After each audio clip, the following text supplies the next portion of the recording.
Selamat pagi saudara-saudari semua.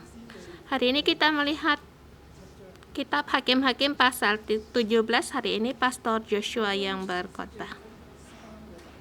Saya membagi ini menjadi 3 bagian.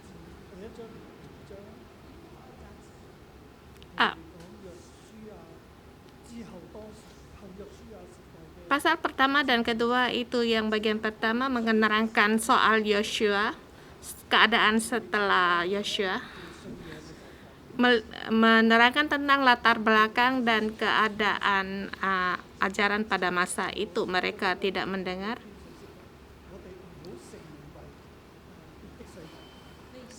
Pada saat itu saya mengatakan tentang kita jangan menjadi generasi yang meninggalkan Tuhan.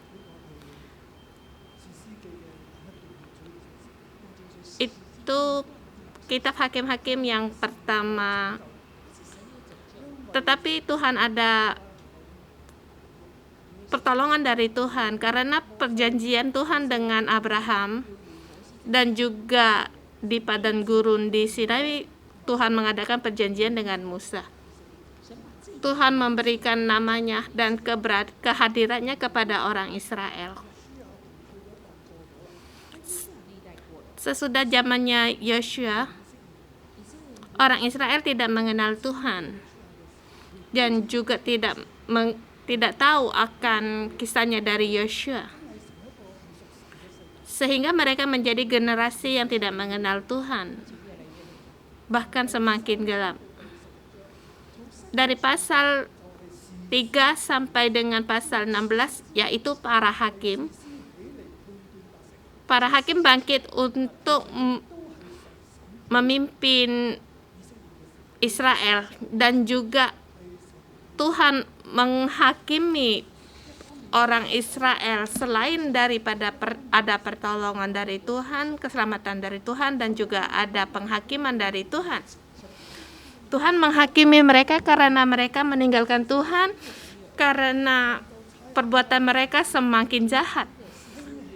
Tuhan membangkitkan para hakim-hakim untuk menyelamatkan mereka, untuk melepaskan mereka dari musuh mereka. Karena Tuhan mengadakan perjanjian dengan orang Israel dan juga memberikan namanya kepada mereka. Pada saat mereka berseru pada Tuhan, maka Tuhan datang memberikan keselamatannya, karena Tuhan adalah Tuhan yang menepati janji.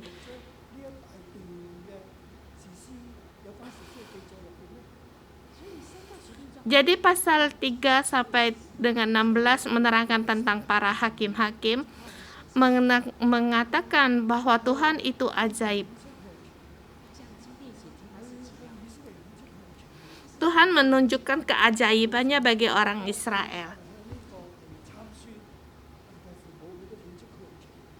Bahkan dia menampakkan dirinya kepada ibunya Simpson, menunjukkan keajaibannya karena dia mengadakan perjanjian bagi orang Israel.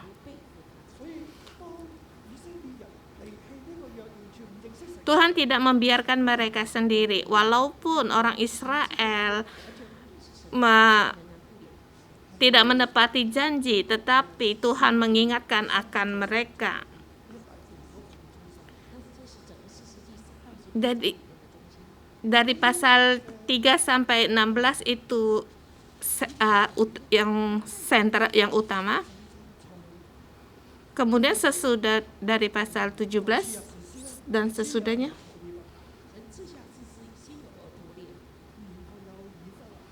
di situ Tuhan memberikan ada Otniel, ada Ehud, ada Samgar.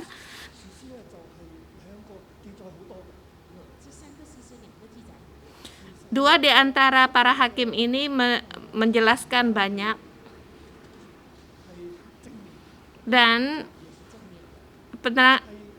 akan mereka adalah baik.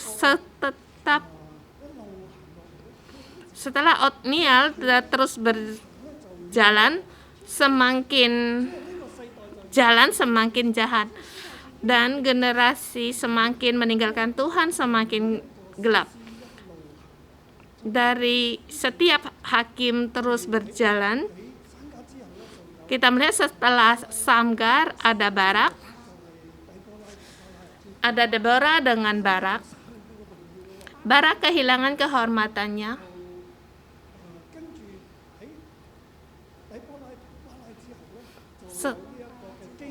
Setelah ada dari Deborah dan Barak ada Gideon. Gideon banyak sekali masalah. Dia ingin menjadi raja tetapi tidak berani mengomongkannya. Setelah dari Gideon, kita melihat Gideon dan Abimelek keduanya ingin menjadi raja. Tetapi satu generasi lebih rusak dari generasi yang lain.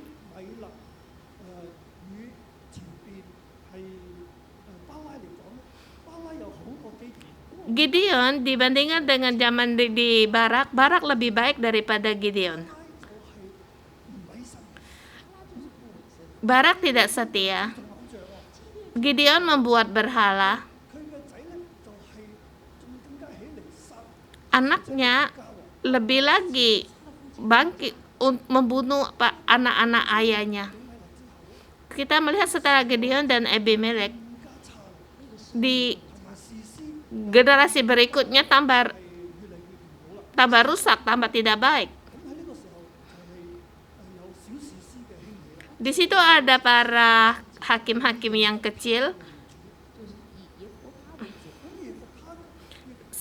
Contoh sebagai Yefta. Yefta adalah seorang gangster, penjahat. Dari latar belakang kelahirannya itu tidak baik, bahkan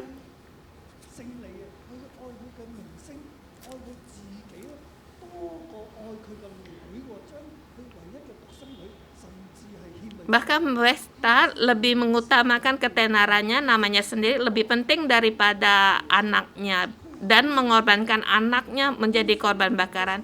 Ia ingin menjadi raja melebihi dari Gideon dan Abimelek. Maka dia sering-sering sekali berkata kepada orang Israel, aku harus menjadi pemimpin, harus menjadi raja. Di matanya, dia ingin menjadi raja.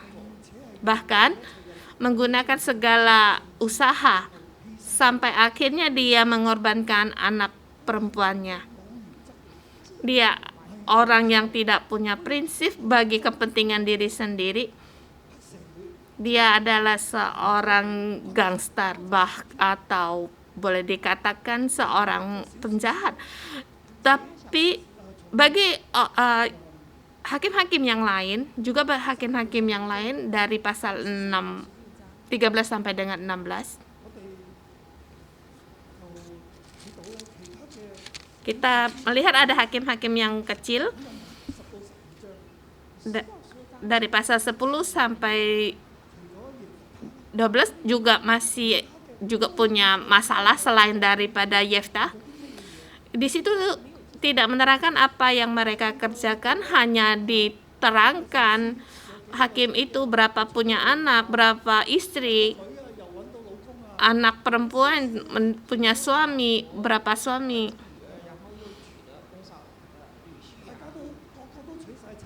Semuanya telah bersuami, beristri, semuanya sudah menikah, dan setiap anak mempunyai menduduki satu kata, dan setiap anak mempunyai berapa Benz, mobil Mercedes. Situ tidak diterangkan bagaimana apa yang dikerjakan selama jadi hakim.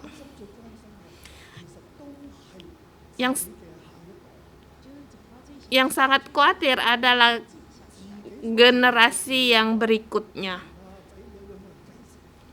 Yang mereka khawatirkan adakah anak-anaknya mempunyai warisan kekayaan. Di antara para hakim, begitu banyak hakim, tidak ada diterangkan tentang imam atau orang Lewi. hanya dikatakan satu nabiah, yaitu Deborah. Tidak ada nabi yang lain. Tidak ada orang yang bangkit untuk melayani. Perlahan-perlahan ada orang ingin bangkit menjadi raja. Dan semuanya dengan penuh keegoisan sampai akhirnya yang terakhir sampai Simson. Simson dia dibandingkan dengan hakim sebelumnya lebih rendah lagi. Tidak punya rancangan. Sesungguhnya Simson, kita melihat gambarannya, orang yang panjang rambut, orang yang gagah,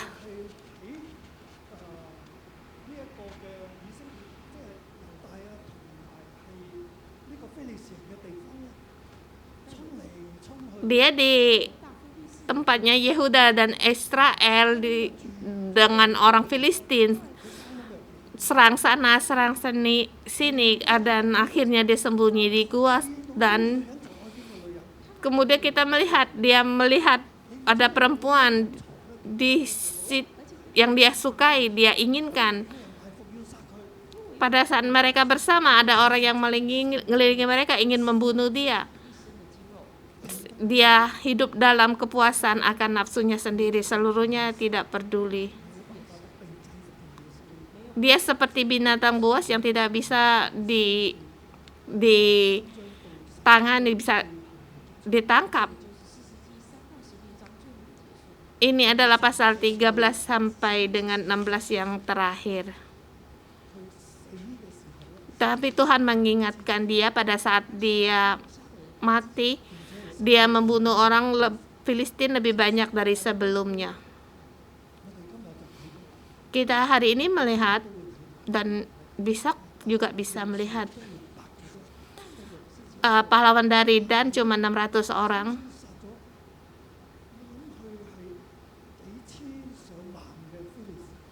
Tetapi Simson membunuh orang Filistin sebelum dia mati sekitar mungkin ada 10 ribuan orang, tetapi sangat disayangkan pada saat dia menyelamatkan orang Israel, dia kehilangan nyawa.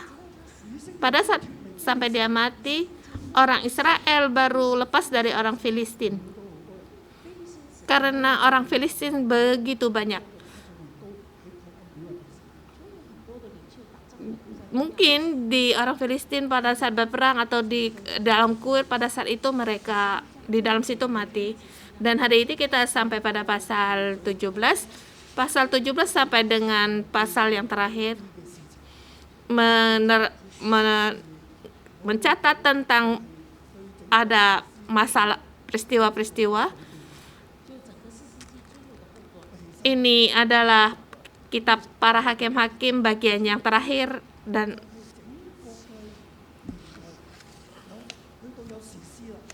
pada zaman itu sudah ada hakim-hakim dan satu suku, lebih suku juga, dan hakim makin merosot dari satu generasi ke generasi sampai pada bagian ketiga. Di zaman ini lebih gelap lagi, karena di zaman ini mengambil satu kesimpulan bahwa di dalam kitab ini terus menerus di situ terlihat bahwa tidak ada raja.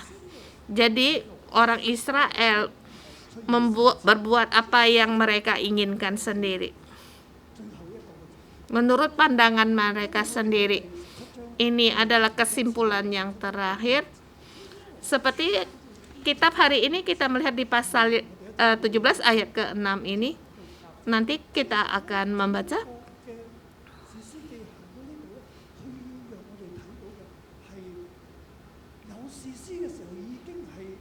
Di sini di kitab hakim-hakim, pada saat mereka punya hakim-hakim juga keadaannya tidak baik.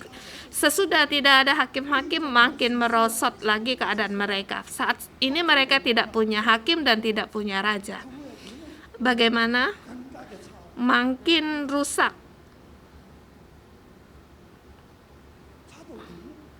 sampai bagaimana keadaannya. Kita melihat ayat 17-18, kita melihat hari ini 17 saya memberikan tema setiap orang menggunakan caranya sendiri untuk mendapatkan berkat. Setiap orang menggunakan caranya sendiri untuk mendapatkan berkat Tuhan. Ini memang tema yang tidak baik karena tidak begitu positif. Tetapi keadaan demikian memang dalam keadaan yang demikian. Jadi kalau mau membuat tema yang lebih positif lagi, di depannya kita tambahkan jangan menggunakan cara sendiri untuk mendapat berkat Tuhan.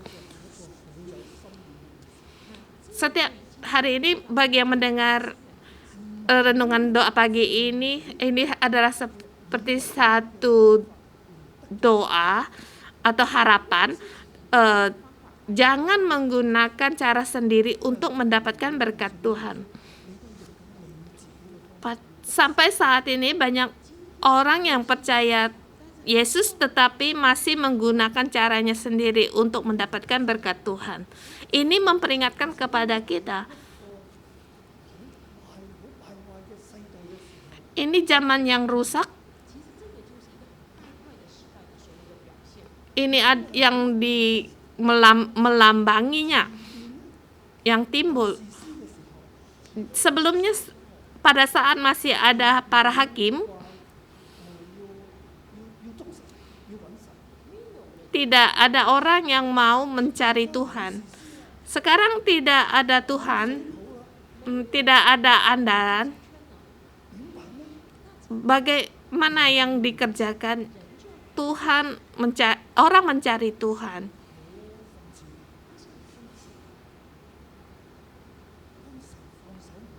Satu yang sulit pada saat Tuhan mencari, mereka tidak mencari Tuhan. Mereka menggunakan cara sendiri untuk mencari Tuhan, mencari berkat Tuhan, tetapi tidak dengan cara Tuhan, tetapi dengan caranya sendiri. Di mata Tuhan semua ini dianggap jahat, sangat jahat. Pasal 17 ayat 1 sampai dengan 5 ini sub ayat pertama.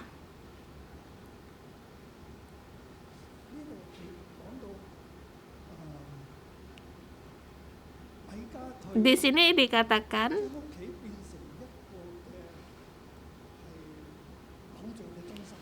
rumahnya Mika dijadikan tempat kuil berhala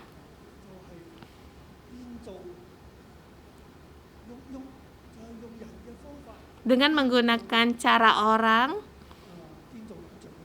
membuat tempatnya berhala, sentralnya berhala.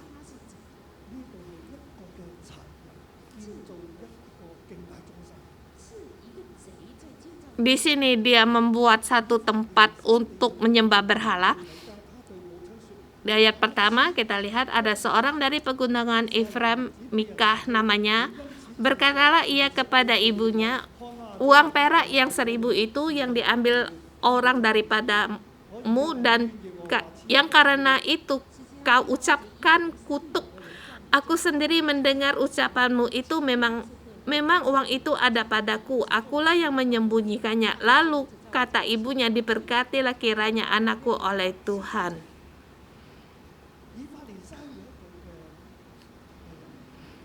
Di pegunungan Efraim ada orang yang bernama Mika. Mengapa di sini dikatakan di pegunungan Efraim? Ini sangat penting, nanti kita akan kembali lagi di sini. Pegunungan Efraim jangan dilewatkan saja.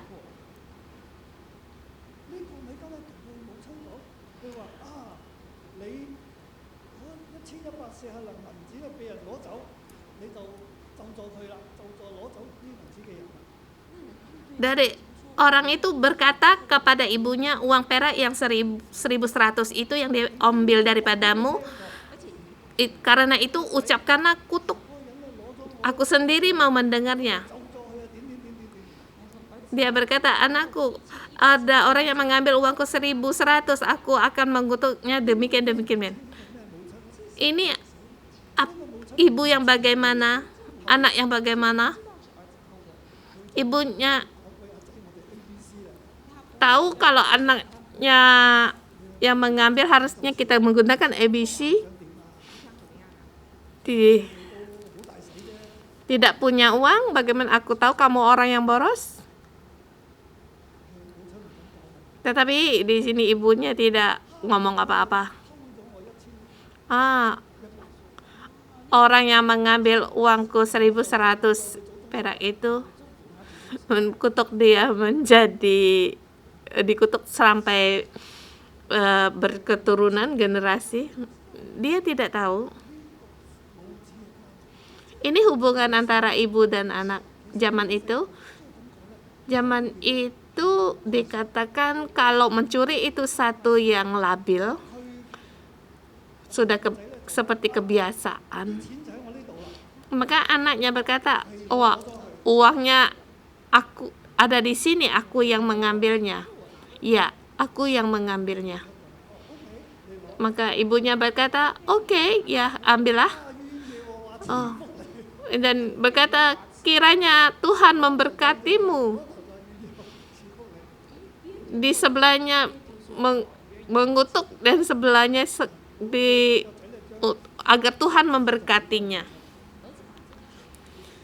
Kemudian anaknya itu mengembalikan uangnya kepada ibunya. Tapi sesudah dikembalikan uang perak 100 itu kepada ibunya, tetapi ibunya berkata, aku mau menguduskan uang itu bagi Tuhan, aku akan menyerahkannya untuk anakku supaya dibuat patung pahatan dan patung tuangan dari uang itu. Maka sekarang uang itu kau kembalikan kepadamu. Anakku, kamu sangat baik, maka uang kau kembalikan kepada ibu. Tuhan memberkati, ambillah uang sebagian dari sini. 200 uang perak, ambillah. Uang yang dikembalikan itu ambillah. Lalu ibunya mengambil 200 uang perak untuk membuat patung buat pahatan. Kamu buat patung tuangan, patung pahatan.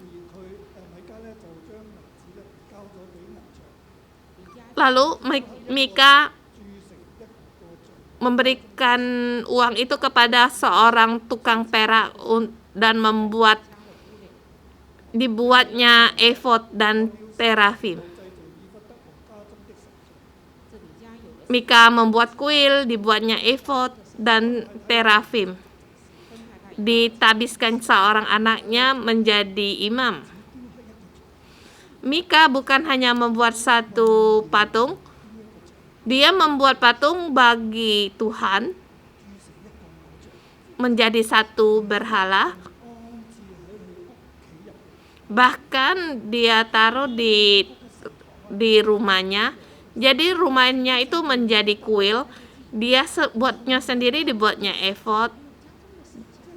Dan masih ada patung-patung yang lain. Bahkan anaknya juga ditakis menjadi imam.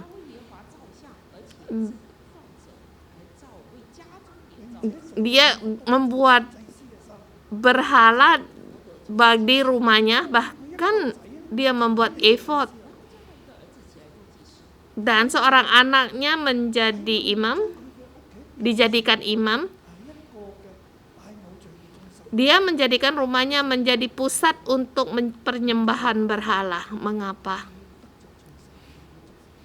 Karena ia ingin mendapatkan berkat dari Tuhan. Demikian juga dengan ibunya.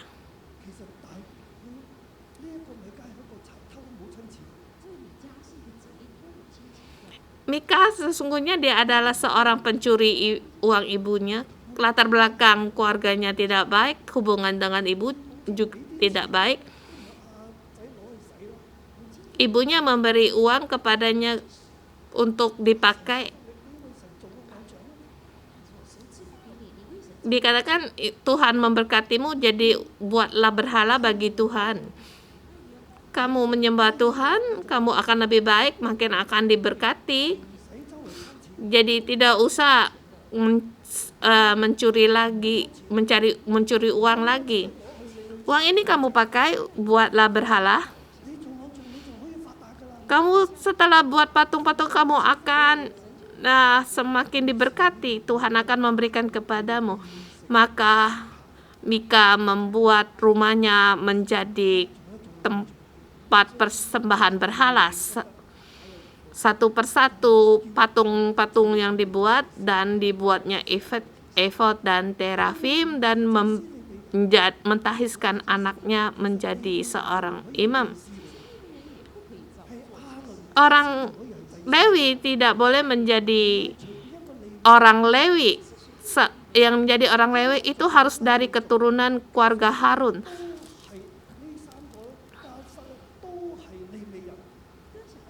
Setiap suku Merari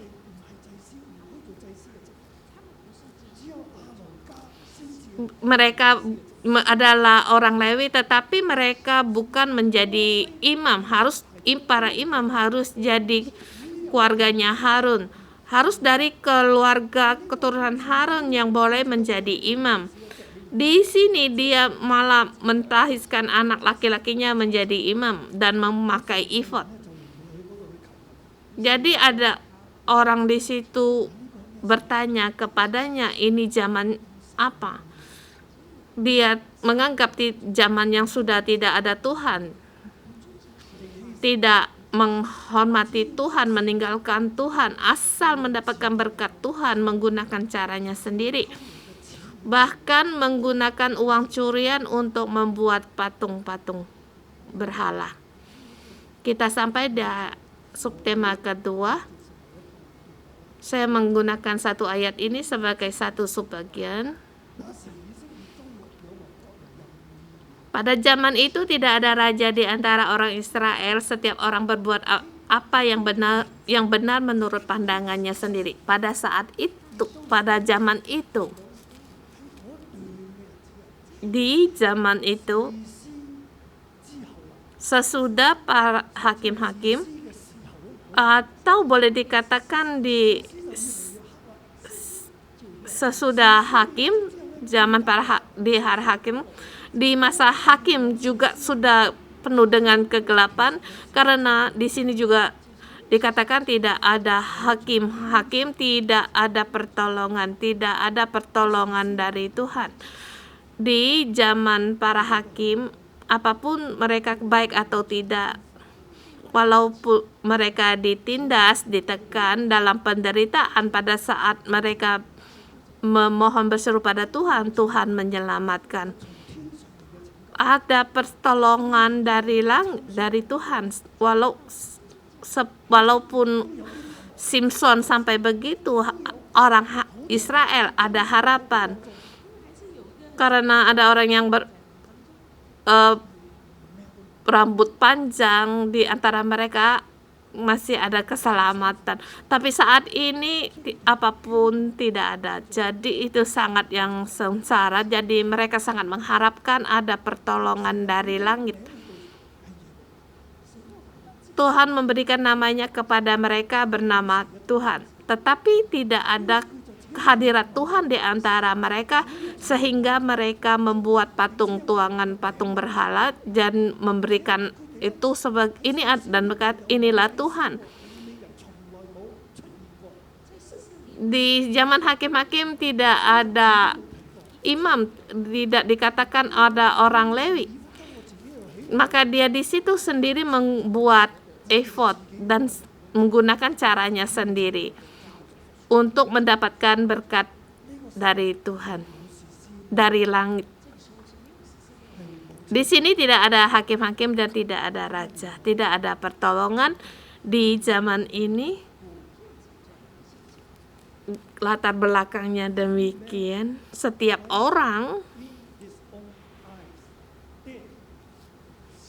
Setiap orang, seperti di teks asli mengatakan, setiap orang berbuat apa yang benar menurut pandangannya sendiri.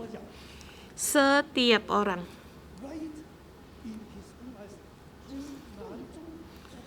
Setiap orang merasa benar dalam pandangannya sendiri.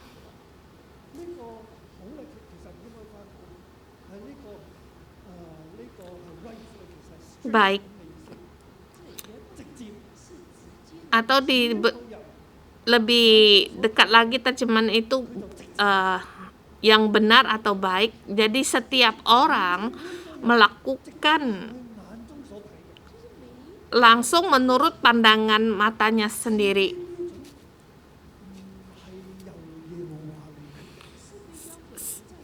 Setiap ketentuan bukan dari keputusan dari Tuhan. Tidak menurut Tuhan. Tidak menuruti firman Tuhan. Tidak menggunakan cara Tuhan.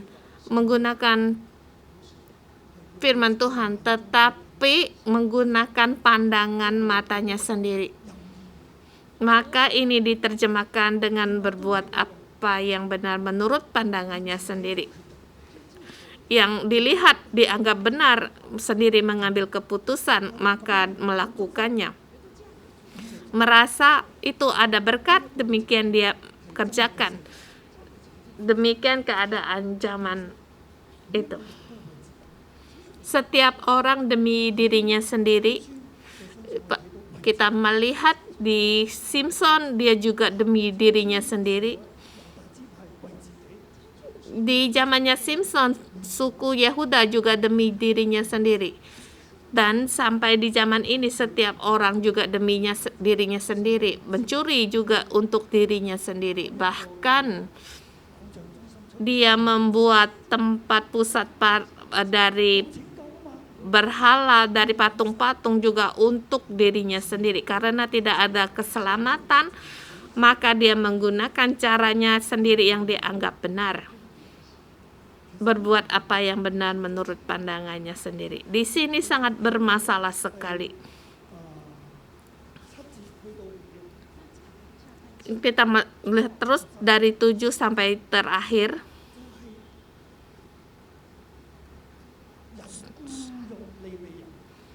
Di orang menggunakan orang Lewi untuk mendapatkan berkat.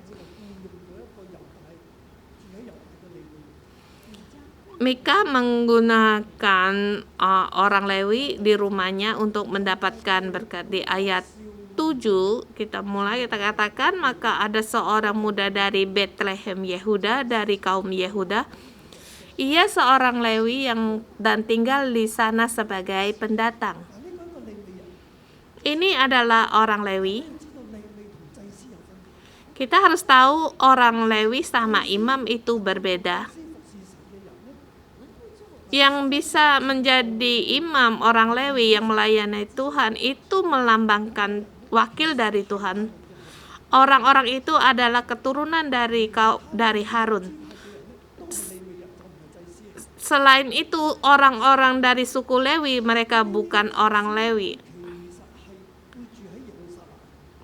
Orang-orang ini akan bisa tinggal di Yerusalem dan bukan tinggal di Bethlehem. Tetapi di sini dikatakan ada seorang muda dari Bethlehem Yehuda, dari kaum seorang Lewi yang tinggal sebagai pendatang. Orang ini bukan orang imam Lewi. Dia mencari tempat yang bisa ditinggal dari dia sampai ke pegunungan Efraim, sampai di rumahnya Mika. Kita tidak menerangkan secara terperinci karena keterbatasan waktu. Orang Lewi ini sampai di rumahnya Mika di pegunungan Efraim. Di sini ada tempat mezbah persembahan berhala yang sudah kenal. Bahkan masih ada patung-patung yang lain. Sesungguhnya orang Lewi ini mencari pekerjaan.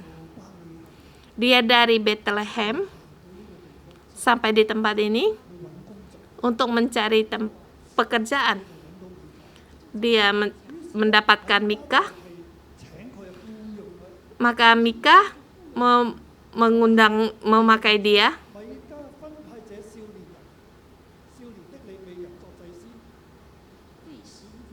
Di ayat 11 dikatakan orang Lewi itu setuju untuk tinggal padanya, maka orang itu menjadi seperti salah seorang anaknya sendiri. Di sini Mika memberi uang kepadanya, beri dia makan, beri pakaian untuknya, maka orang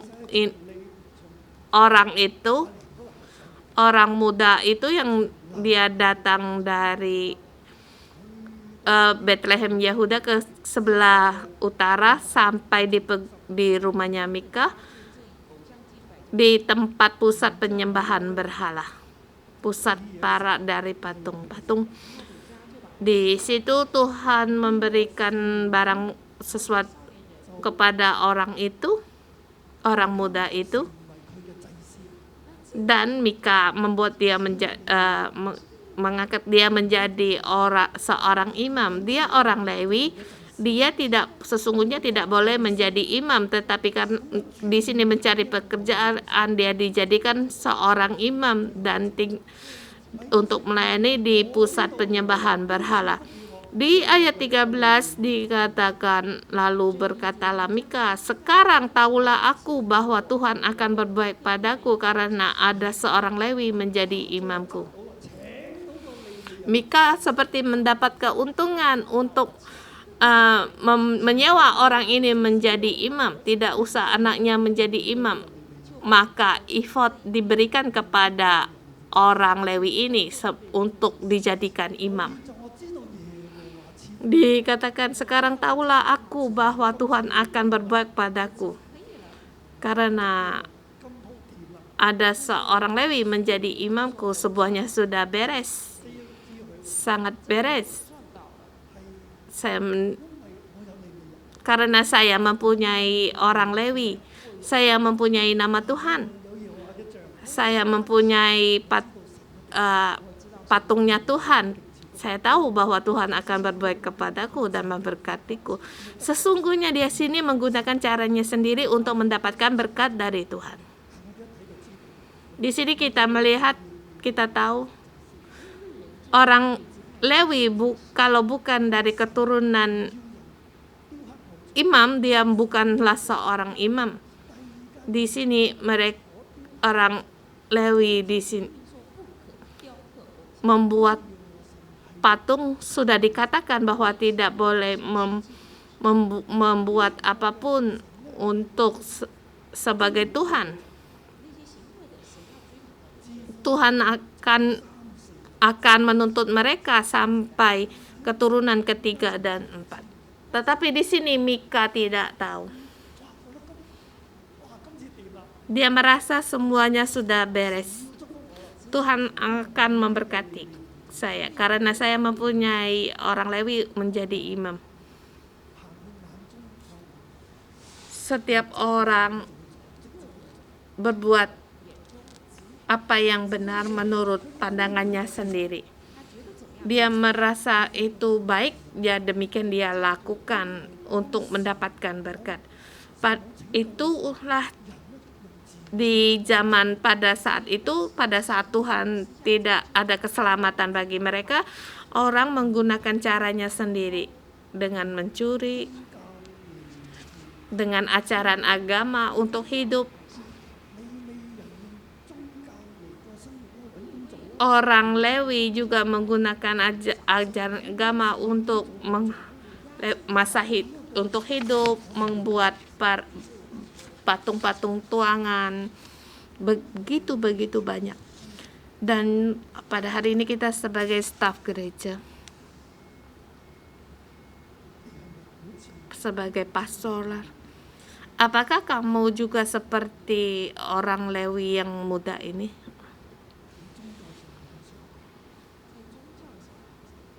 Di dalam ajaran agama terus berjalan. Dia ada pekerjaan yang lain, dia akan mencari pekerjaan yang lain. Pada saat ini kamu datang di 611 sebagai staf gereja, apakah kamu juga demikian? Kalau ada kamu dipanggil untuk kerja di sini,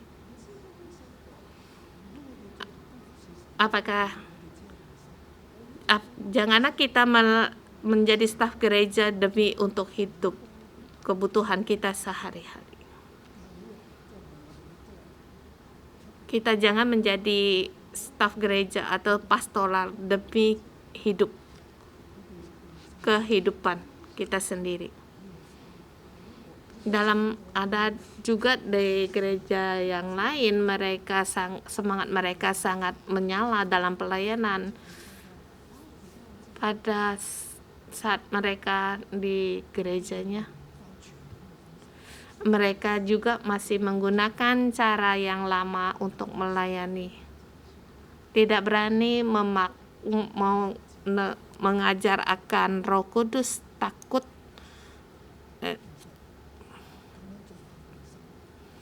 sesungguhnya ini adalah demi hidupnya sendiri.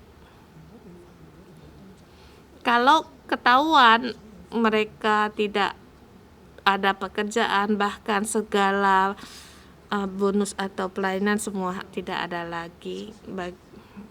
Saya bersyukur saya melihat saya sendiri di tahun 2000, akhir tahun saya dipenuhi Roh Kudus. Saya pulang dan berkata kepada penilik gereja, saya dipenuhi Roh Kudus. Saya mohon agar kita satu gereja bersatu hati, kita harus berubah. Tapi pengurus gereja itu mengatakan, apa yang kamu katakan, coba katakan sekali lagi. Dan saya katakan sekali lagi, saya katakan sekali lagi, dan tidak ada seorang yang diam. Setiap orang diam, tidak berkata apa-apa. Akhirnya rapat itu bubar. Maka ada seorang penilik gereja berkata, apakah roh yang di rohnya pastor itu adalah roh Tuhan? Akhirnya saya pergi dari gereja itu. Saya tidak demi untuk kehidupan saya, demi pemasukan saya. Saya tidak menggunakan demi untukmu saya melayanimu, tetapi saya adalah mau melayani Tuhan.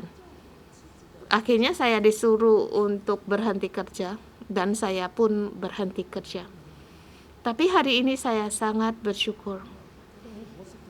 Tapi sangat disayangkan, saya merasa sangat disayangkan ada para gembala atau pastor, mereka tidak berani di zaman ini dengan cara orang sendiri untuk melayani Tuhan, dengan cara yang lama melayani Tuhan. Hari ini kita harus kembali dengan cara Tuhan untuk melayani Tuhan. Dengan demikian berkat Tuhan akan datang, dan kita melihat itu adalah satu lapisan. Pada saat itu keadaan hakim demikian agar orang selalu waspada, agar jangan menjadi generasi yang tidak ada Tuhan, menjadi generasi yang merampas, menggunakan cara sendiri untuk mendapatkan berkat. Dan dipakai dalam zaman dua raja, di zaman Raja Yeroboam dan Rehabeam. Sesungguhnya Yeroboam adalah orang Efraim. Yeroboam membuat berhala, membuat dua patungan di pusat patung-patung, pertuangan berhala di situ. Yeroboam itu sesungguhnya adalah Mika. Dan akhirnya, bagaimana nasib dari Mika? Sesungguhnya Tuhan berkuasa. Kamu menggunakan caramu sendiri. Tuhan memberi 10 suku bagimu. Kamu tidak perlu untuk membuat berhala, tetapi kamu merasa tidak aman membuat berhala sendiri, bahkan mencari orang Lewi sebagai imam di antara dua patung-patung ini menyembah Tuhan.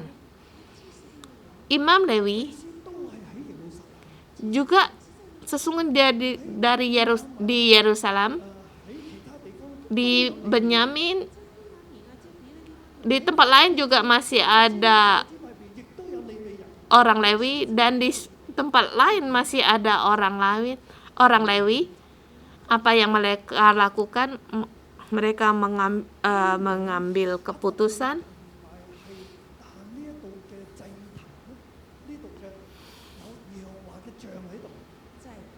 di Bethlehem Yehuda. Di situ ada patung Tuhan.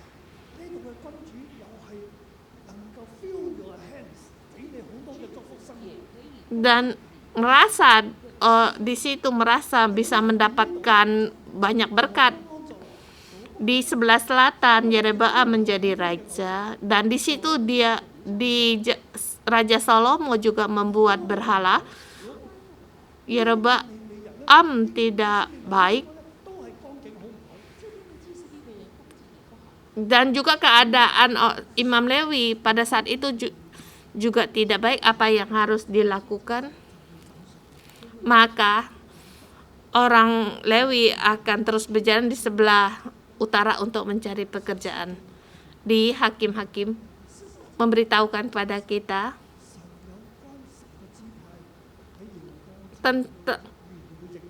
tentang 10 suku. Firman-Nya Tuhan akan terjadi. Nubuat bagi 10 suku-suku akan digenapi. Mereka akan dibinasakan dan kegenapan Tuhan akan dilaksanakan, digenapi. Pada saat kita melihat di kitab Raja-Raja, para nabi ada di situ, ada nabi yang tua, nabi yang muda, dan masih sangat ada makna sekali. Pada saat ini saya melihat satu di Raja-Raja pasal 11-12 itu saya sangat merasakan sekali.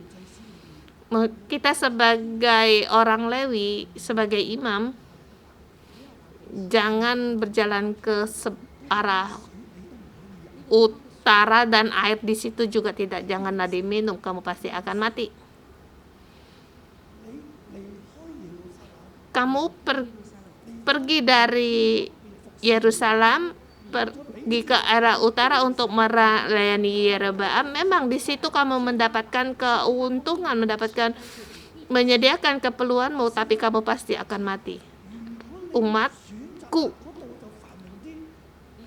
kalau kamu memilih di situ tempat yang berkelimpahan, di situ berbuat berhala bagi Tuhan, dan juga di situ Raja Salomo membuat berhala bagi Tuhan, anaknya juga demikian. Di sini tidak ada pekerjaan, di sana ada pekerjaan, kamu kerja. Orang Lewi akan pergi ke sana. Rakyatku di sana lebih berkelimpahan, lebih jaya, dan hidup mereka di sana lebih baik. Mereka pergi ke sana.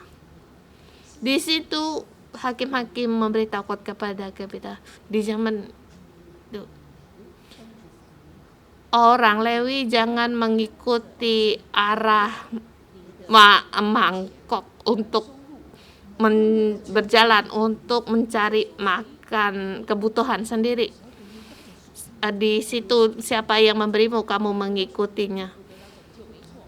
Memang kita